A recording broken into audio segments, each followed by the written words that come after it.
నమస్తే అండి. మన journey with Sai all tips ఛానల్కి స్వాగతం సుస్వాగతం. రోజు కూడా మన ఛానల్లో మన వరాహి అమ్మవారి గురించి తెలుసుకుంటూ ఉన్నాము. ఎన్నో పూజలు పరిహారాలు చేస్తూ ఉన్నాము. అలాగే ఈరోజు చూడబోయే వీడియో ఏంటి అని అంటే అండి, ఈరోజు చాలా శక్తివంతమైన రోజు అండి. అంటే ఈరోజు శుక్రవారం, అంతేకాకుండా ఈరోజు వైకుంఠ ఏకాదశి కూడా. మనం నిజంగా అండి ఈరోజు రాత్రిలోపు మనం ఇంట్లో అందరము కూడా దీపారాధన చేస్తూ ఉంటాము. ఇలా దీపారాధన చేసేటప్పుడు మీరు వరాహి అమ్మవారిని తలుచుకొనైనా సరే, నిజంగా అండి వరాహి అమ్మవారికి ఎప్పుడు కూడా మనం రాత్రిపూటే పూజలు చేస్తూ ఉంటాం. అలాంటి సమయంలో మనం 8 గంటల నుంచి 9 గంటల సమయంలో హోరా సమయం అనేది ఉంటుంది. ఆ సమయంలో కనుక దీపారాధన చేసేటప్పుడు చక్కగా ఇప్పుడు చెప్పబోయే ఈ పరిహారాన్ని కనుక చేస్తే నిజంగా ఎంతటి అప్పులైనా సరే వెంటనే తీరిపోవాల్సిందేనండి. ఇంకా ఆ పరిహారం ఏంటి అనేది తెలుసుకుందాం. ఇంకా వీడియోలోకి వెళ్ళడానికి ముందుగా మన ఛానల్ని ఎవరైతే కనుక కొత్తగా చూస్తున్నారో వాళ్ళు ప్లీజ్ సబ్స్క్రైబ్ చేసుకోండి ఫ్రెండ్స్. మీకు వీడియో నచ్చితే కనుక ఒక చిన్న లైక్ చేసి సపోర్ట్ చేయండి. మనకు తెలిసిన గురువు గారు ఒక ఆయన ఉన్నారండి. ఈ గురువు గారికి జ్యోతిష్య శాస్త్రంలో ఎన్నో సంవత్సరాల అనుభవం అనేది ఉంది. ఈయన ఏదైనా ఒక సమస్య మీద పూజ చేస్తే కనుక ఆ సమస్య నుంచి బయటపడని వాళ్ళు ఉండరండి. అందువల్ల మీరు ఏదైనా ఒక సమస్యతో బాధపడుతూ ఉంటే ఈ గురువు గారికి ఒక్కసారి కాల్ చేయండి.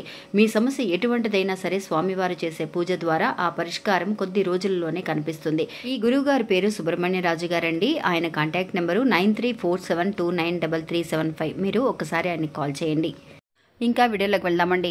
మీ అందరికీ తెలుసు వరాహి అమ్మవారికి చక్కగా మనం మంగళవారం, శుక్రవారం అలాంటి రోజులలో ఎలా అయితే పూజలు చేస్తూ ఉంటామో, ఇప్పుడు నిజంగా ఇది సంక్రాంతి నెల అండి. మా అమ్మవారిని తలుచుకొని శుక్రవారం నాడు వెలిగించే దీపారాధన అనేది నిజంగా చాలా అమోఘమైన రిజల్ట్ని మనకి ఇస్తుందండి. అంటే చాలా శక్తివంతమైన ఒక రిజల్ట్ని ఇస్తుంది. అంతేకాకుండా ఈరోజు వైకుంఠ ఏకాదశి అండి. అంటే స్వర్గద్వారం తెరిచే సమయం అన్నమాట. అలాంటి రోజున కనుక చాలామంది కూడా అండి, అందరూ కూడా ఈరోజు వెంకటేశ్వర స్వామి గుడికి వెళుతూ ఉంటారు. చక్కగా దర్శనం చేసుకుంటూ ఉంటారు. ఇంకా ఎవరైనా సరే దర్శనం చేసుకోవడానికి అంటే గుడికి వెళ్ళడానికి కుదరని వాళ్ళు ఖచ్చితంగా ఇంట్లో అయినా సరే మన కనీసం దీపారాధన అయినా చేస్తాం. అలాంటి దీపారాధన చేసేటప్పుడు నిజంగా అండి మనందరం కూడా ఎందుకు గుడికి వెళుతూ ఉంటాం, ఎందుకు దీపారాధన చేస్తూ ఉంటాం, నిజంగా మన కష్టాలన్నీ తీరాలని, ఏదైనా సమస్యలుంటే తీరిపోవాలని, అప్పుల బాధలుంటే తీరిపోవాలని మనం కోరుకుంటూ ఉంటాం. చాలామంది కూడా అక్క మాకు అప్పులు ఉన్నాయి, అప్పుల నుంచి బయటపడాలి అని అంటే ఏమైనా పరిహారం ఉంటే చెప్పండి అని.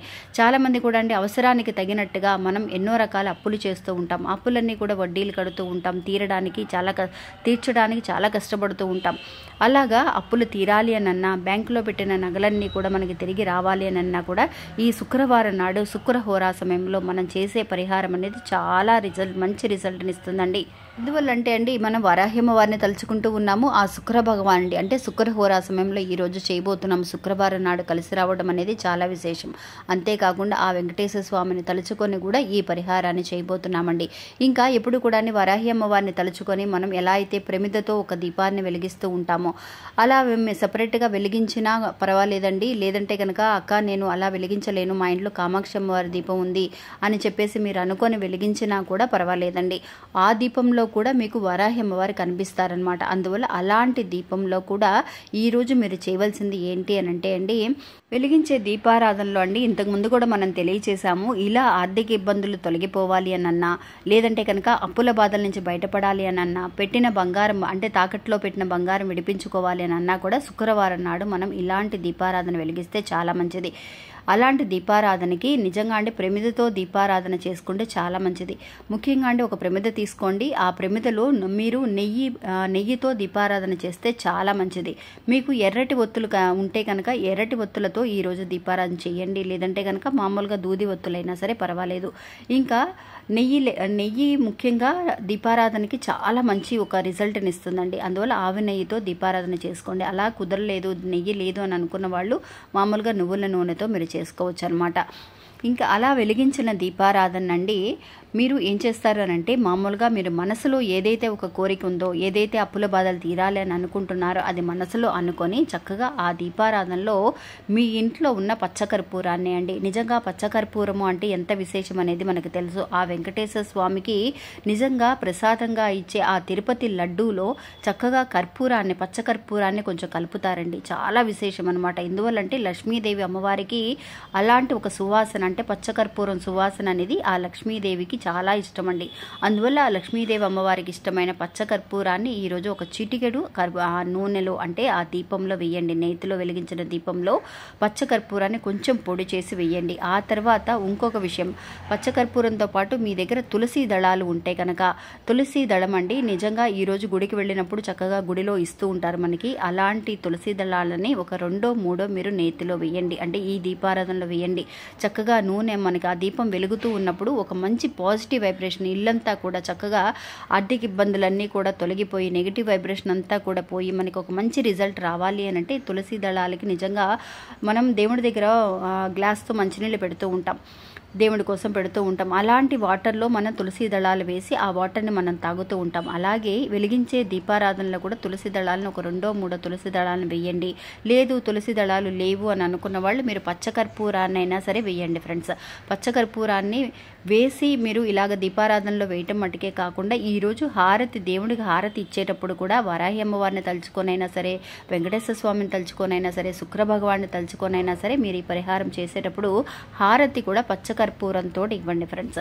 ఈరోజు శుక్రవారం నాడు, ఈరోజు వైకుంఠ ఏకాదశి చాలా మంచి రోజు అండి. మీరు వెంకటేశ్వర స్వామికి తగిన మంత్రాలు చదువుకోవచ్చు, లేదంటే వరాహి అమ్మవారికి సంబంధించిన వరకు కూడా ఎన్నో మంత్రాలు ఉన్నాయండి. ఓం ఐం హ్రీం శ్రీం అనే మంత్రం కానీ, లేదంటే కనుక వజ్రఘోషం అనే మంత్రాన్ని కానీ చక్కగా చదువుకుంటూ ఇలాంటి దీపాన్ని వెలిగించండి ఫ్రెండ్స్. నిజంగా అద్భుతమైన రిజల్ట్ అనేది మీకు కనిపిస్తుంది. ప్రతి శుక్రవారము కూడా అండి, మీరు సాయంత్రం పూట ఈ రోజు అని మట్టికే కాదు, మీరు ప్రతి శుక్రవారము కూడా ఇలాగ చక్కగా పచ్చకర్పూరంతో దీపారాధన చేసి పచ్చకర్పూరంతో హారతి ఇవ్వటం అనేది చేయగలిగితే కనుక నిజంగా అప్పుల బాధలు అనేవి ఎన్ని లక్షల అప్పులున్నా ఇట్టే తిరిగిపోతాయండి. ఒక ఆవిడ మనకి పదే పంపించి ఒక మెసేజ్ అండి, అక్క పచ్చకర్పూరం చాలా బాగా పనిచేసింది అక్క.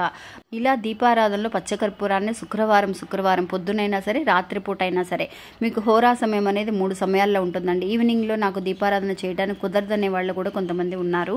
అలా జాబ్కి వెళ్ళిపోతాం, ఆఫీస్ నుంచి రావడం లేట్ అవుతుందని అనుకున్న వాళ్ళు పొద్దున్న 6 నుంచి 7 గంటల వరకు అయినా సరే, లేదంటే కనుక మధ్యాహ్నం 1 గంట నుంచి 2 గంటల వరకు. ఈ రోజు 2 సమయాలు అయిపోయినాయి కాబట్టి రాత్రి సమయం మట్టికే ఉంది కాబట్టి, అంటే 8 గంటల నుంచి 9 గంటల లోపు ఈ దీపాన్ని వెలిగించడానికి ప్రయత్నించండి. లేదంటే కనుక రాత్రి 12 లోపు అయినా సరే మీరు వెలిగించుకోవచ్చు.